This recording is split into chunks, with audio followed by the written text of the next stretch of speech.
I'm the founder of Paro, Michael Burdick, and it's a pleasure to be here to chat about fundraising, macro conditions, and everything that goes into pitching. So excited for Craig, who's one of the experts on our platform, to join. Craig, maybe you could introduce yourself real quick. Yeah, hi. First off, thanks everybody for the opportunity. I've been on the Power platform as a fractional CFO literally since the beginning. So it's been a number of years, and we've had a number of successes, and I look forward to the conversation.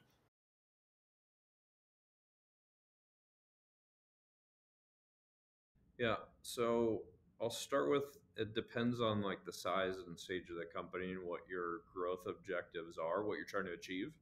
The slides and the story and the narrative you might tell is different for a seed company versus a Series A versus Series B. And Craig would love to hear your perspective on that as well. However, one thing that I think is consistent across, and even for later stage growth, is making sure that there's a narrative that people can empathize with, that they can help envision what that future looks like, and sort of you're painting a picture for them with words, right? And help them come along for the ride and the journey. So part of that is the problem statement. What's the existing conditions?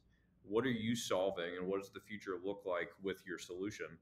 At its foundational level, I think that's the core of it. Yeah, I agree with that, Michael. I think the other aspect of it is that you actually have to understand the people within the organization and make sure that you're emphasizing the strengths of the organization with those people.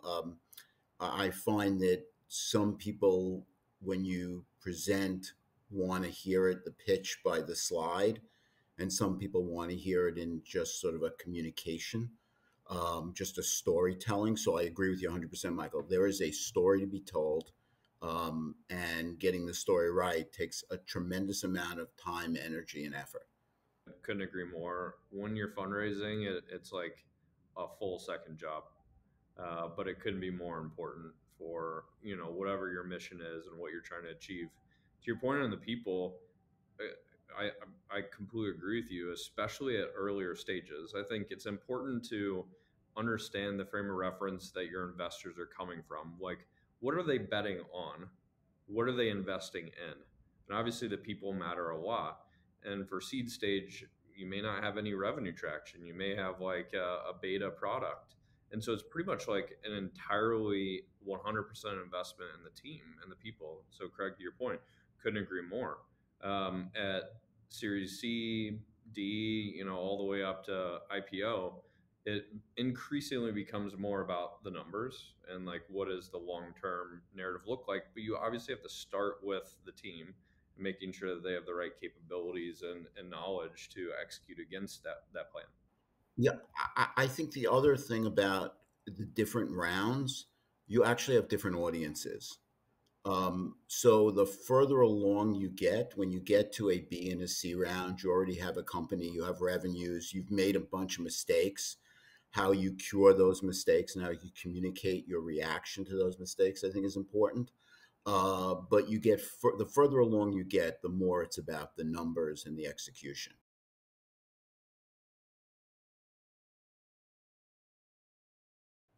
So I think the term fractional CFO um, means different things to different people.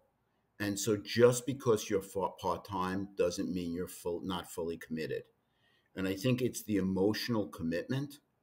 And people know when you're bringing an emotional commitment. So as a fractional CFO, I've had a number of people say, "You're really my fractional coach. You're not really my fractional CFO," particularly in an earlier stage company. So I think it's important. A couple of things are important in the process. One is you've got to have rehearsed. Like you really have to understand what you're saying, and you have to go within that over and over again, and allow people to communicate in the style that they're effective communicating in. So I've had some people who are very good at the deck, and some people that have also been we've been successful fundraising for that are much better around the deck. Um, but the deck's an important vehicle, and the deck really isn't a deck. It really reflects a tremendous amount of thought and commitment of people over a period of time. And also understanding the frame of reference of the investors is important, right? I don't think their expectation, part of this is don't spend the time explaining something that's not a problem, right? I don't think an investor's expectation is at a seed or maybe even Series A company that they have a full time CFO, because that would almost be a misallocation of resources. You know, maybe if your area of expertise is specifically engineering and product, you know, as a founder, and that's where you initiate, and you need that support from a full-time CFO, then it would make sense to have that as part of your team. But you know, where Craig comes into play and has incredible skill set to deploy, it's sort of like, to your point, like a coach and a mentor and a guide through the fundraising process. And I don't think investors look negatively upon that. Yeah, that's never been an obstacle. I think what it comes down to is how you support that fractional CFO. So the strength of the controller, what your processes that you've put in place, and particularly in the earlier rounds, making sure that people understand how you're allocating capital, why you're allocating capital, what the safeguards are, and that you're doing things in a timely, consistent fashion, and that you're capable of doing that. And I kind of think that a lot of investors, in my experience, would rather have somebody who's been through this a bunch of times rather than somebody who's less experienced but they're full time. Completely agree, and it's also an opportunity cost of money. You know, if you have, I don't know, call it 250K of budget to allocate towards finance and accounting expertise, you're going to need some portion of that towards just typical accounting work, maintaining, you know, your financials. And so you really can't afford a full-time CFO, right? So it'd almost be, you know, a misallocation of funds and capital to bring someone on full-time. So, Craig, I think it's well, you know, it's well put. Yeah, I think the other thing is the things you do behind the deck are possibly more important than the deck itself.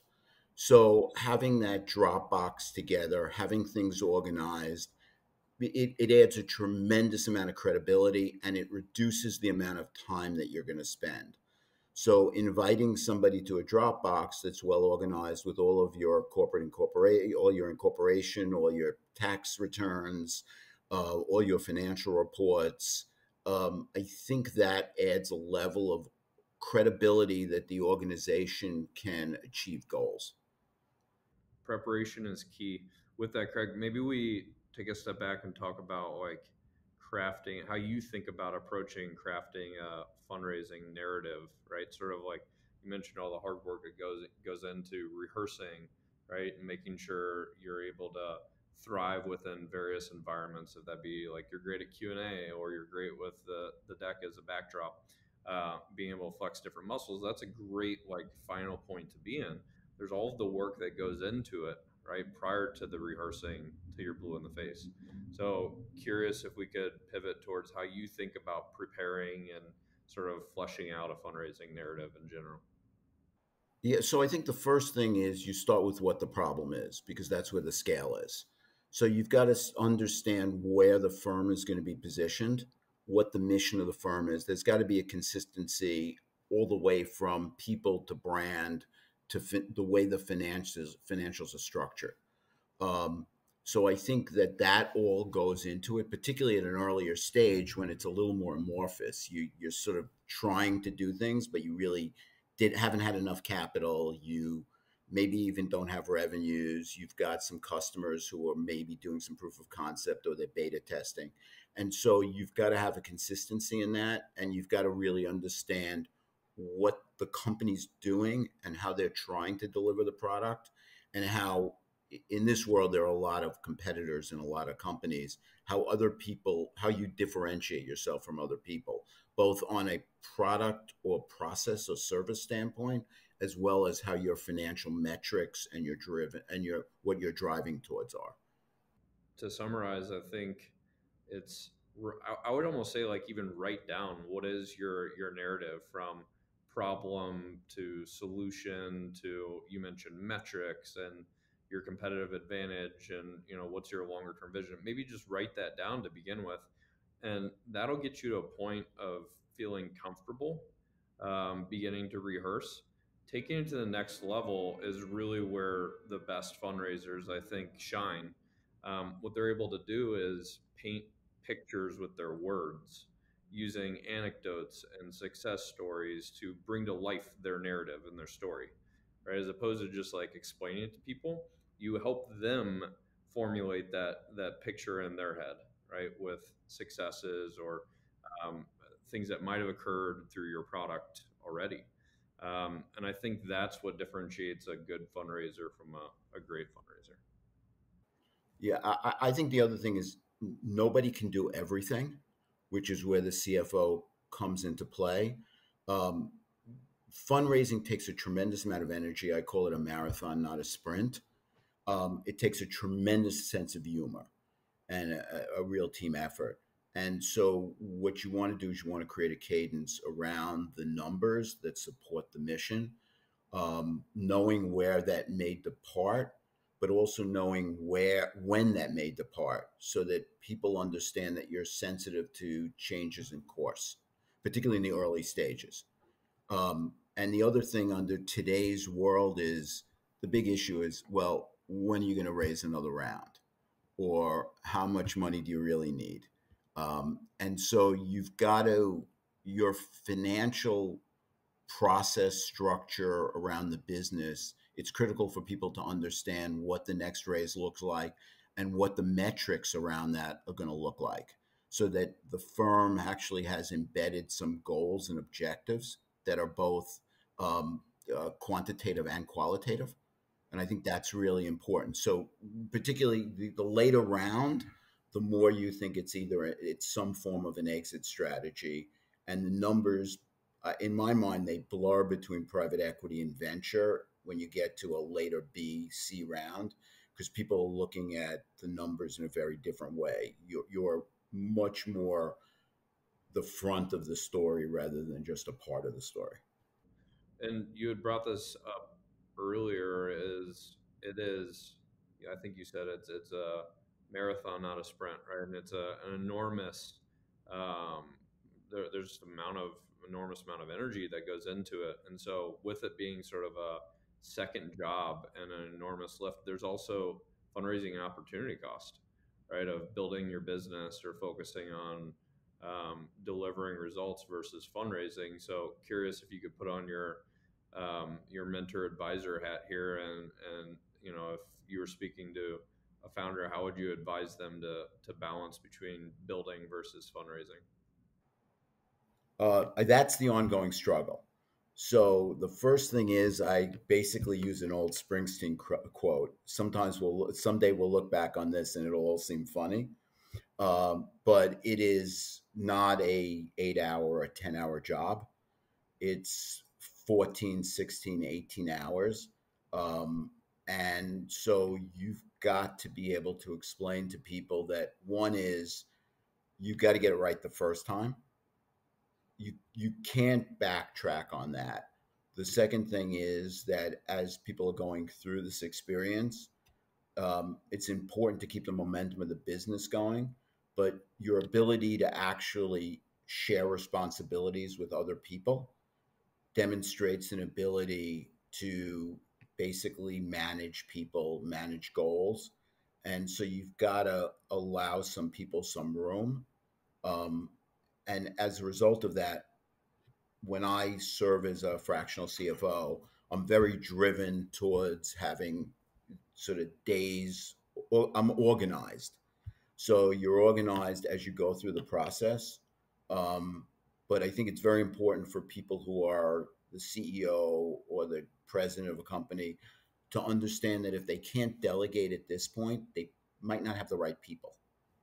Absolutely.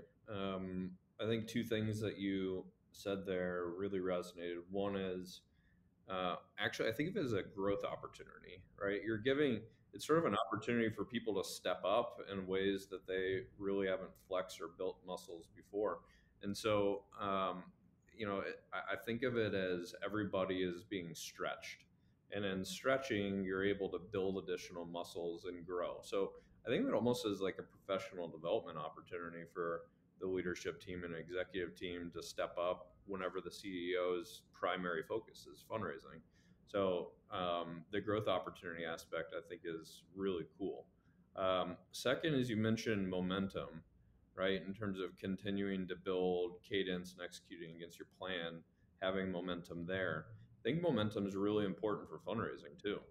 I think you said, you only get one shot, right? You can't really mess it up. And fundraising is a sales process, right? You got to do all the prep up front, make sure you have all of your ducks in a row, you're well rehearsed, ready to go.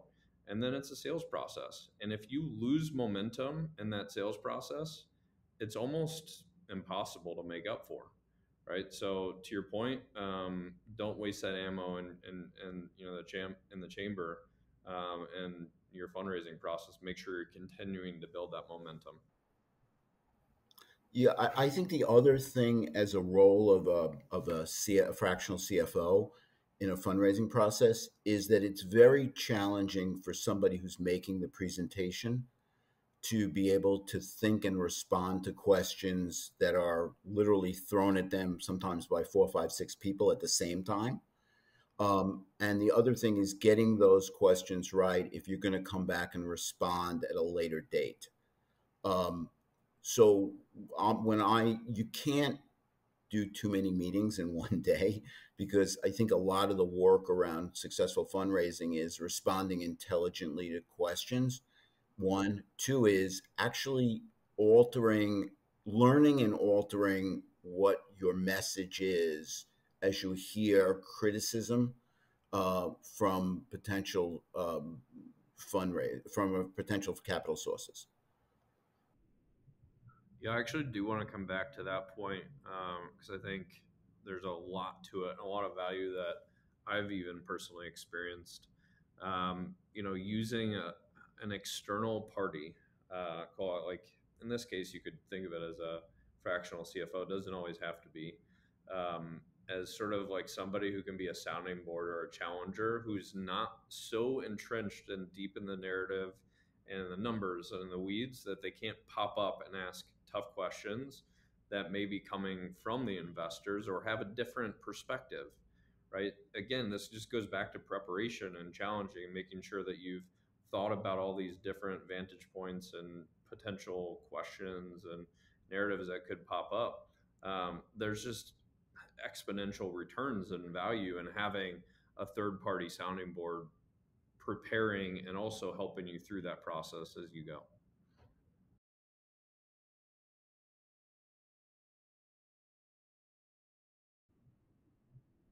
Yeah, I mean, I'll speak from personal experience because I think it's different for every person. It depends on what their strengths are and who they are. So you want to find somebody who can complement your natural capabilities. For me, I sometimes can get lost in sort of confirmation bias a little bit, which I think a lot of founders can go there. In talking to Craig, it was sort of like, well, Michael, have you thought about this angle? Or like, how would this part doesn't connect with this part? And so having a third party challenger or vantage point where it enables me to go deep, think about like how these pieces are connected, but then come back up and make sure I'm not losing sight of the most important story arc. So for me, it was just having that third party sounding board and challenger was one of the most important and invaluable pieces that Craig helped. So thank you, by the way. I think one of the things is you've got to develop a personal relationship and understand with the founder and understand what their real goals are. I'm, as a New Yorker, I tend to be more argumentative than probably anybody else on the face of we as New Yorkers tend to be pretty argumentative, but you've got to be comfortable communicating, particularly when you really disagree. And you just don't the key is not just to disagree, but to articulate why you're disagreeing and harness your experiences and communicate why you think you should maybe move to a different road or take a left turn or a right turn. I think that's really critical. And so when you're talking about a fractional CFO, that person really needs to get to know the individual. And it's even more chaotic when it's a partnership, um, because then you have two potentially conflicting set of goals and personalities, and how those people manage that becomes even more challenging to the CFO because you become the final arbiter. I like that. Yeah, I mean, building that trust right out of the gates is super important, especially as you're embarking on what typically is one of the most challenging experiences for founders and startups, and balancing fundraising with continuing to run a business. And so I love that you do that. I agree with that. I think the other thing is when you're looking for a CFO, the the value relationship to cost is not what you think it is. The cost of that CFO is so small relative to either the compression of time, the governance around the structure of a transaction, and or the success around the transaction, that you shouldn't be sort of penny wise pound foolish. um, and I think that is critical. So if somebody says, well, this person has a lower rate than you do, well, then go with that person. But you realize you're only going to have one shot at a lot of these people, and most people want to put their best foot forward, and that's much more likely to lead to success.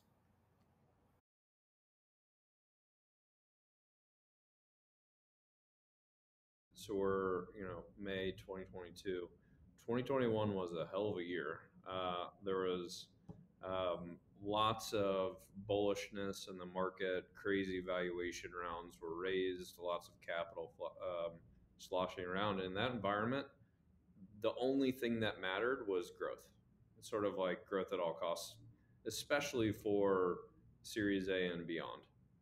Seed, you may be pre-revenue or not have product yet, so a little bit different. But for any company that has revenue, it's just grow at all costs. It's like the name of the game. In this environment, and one of uncertainty, it becomes a multivariable equation where growth is a piece of it, but it's balancing it versus your gross margins. Like, do you actually have a good solid business model in place mixed with your unit economics? Think LTV to CAC or CAC payback. Like, are those sound, and can you prove them?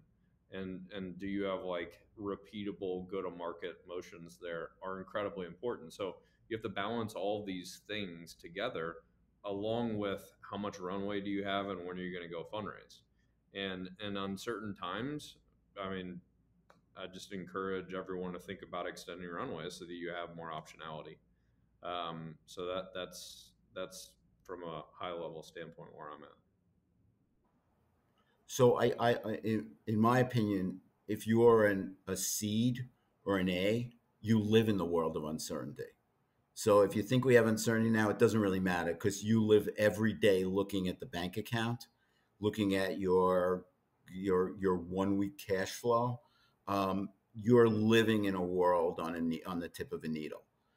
If you're in a B or a C round, it may be a little bit different, where you actually have to stretch a little bit and look at things, such as what your investment in people is, what your incentive structure is, what your option plan looks like. And that's really a big issue for a lot of successful team members. Absolutely.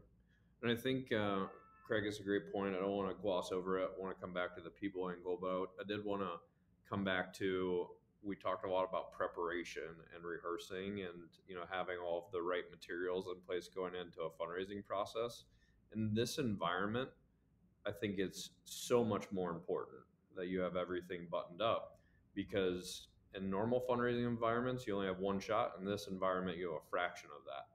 And so you're going to get a lot more scrutiny. You really need to like seize every opportunity that you have, to show up, with 1,000% effort, not just 100%. And so that just means being more prepared, buttoned up, rehearsed, and having all of your materials created ahead of time. Yeah, I think the other issue is how you're retaining people, what that compensation structure actually looks like. And as a CFO, working through what the option structure looks like for people. I think that's really important, um, because people are, this is the time of the great resignation. So you've got to make sure that you have a team that's consistent. It's very challenging to bring new people on. There's a learning curve in every organization. Every new hire isn't a perfect fit. So you've got to, as the CFO, people are going to ask, well, what's your strategy to retain people? And I think that's the growth at all costs has now become, how am I going to retain my organization, and how am I going to create a set of expectations that people can actually achieve in.